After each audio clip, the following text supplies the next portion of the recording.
В четверг, 21 ноября, в пресс-центре Государственного собрания Илтумен состоялось обсуждение федерального закона об основах общественного контроля. Текущую ситуацию по проекту закона представил председатель парламентского комитета по государственному строительству и законодательству Алексей Еремеев.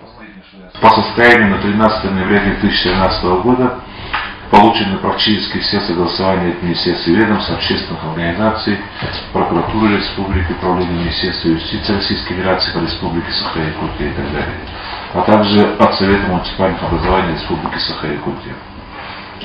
Всего в реестр внесено более чем 37 замечаний и предложений по проекту нашего республиканского закона.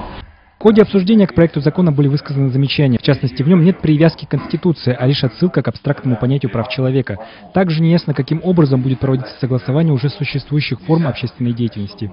Странно называть новой формой то, что вообще прописано в Конституции, и то, что существовало. Вот задолго до того, как сели разрабатывать и обсуждать закон об общественном контроле, у нас прекрасно существовал общественный антикоррупционный комитет, которому президент Штыров еще собирался даже придать статус при себе, но потом почему-то передумал. Да? То есть как бы говорить о новом, когда это существовало. А общественные организации защиты прав потребителя, общество защиты прав потребителя, форма общественного контроля. Смотрите, у нас все время проходят публичные слушания, это тоже форма общественного контроля. Поэтому говорить о том, что мы что-то изобретаем новое, нет.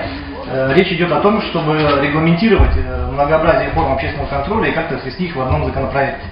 По мнению члена Общественной палаты Михаила Федорова, в законе не хватает четкого определения инструментов общественного контроля. В этом проекте, который сегодня есть, очень много чего отсутствует. Там нету серьезных таких элементов институтов, как референдум, какие-то специальные собрания, выражения, какие-то свое мнение такого. Там все уже у нас попытка идет, как говорится, все построить, как принято.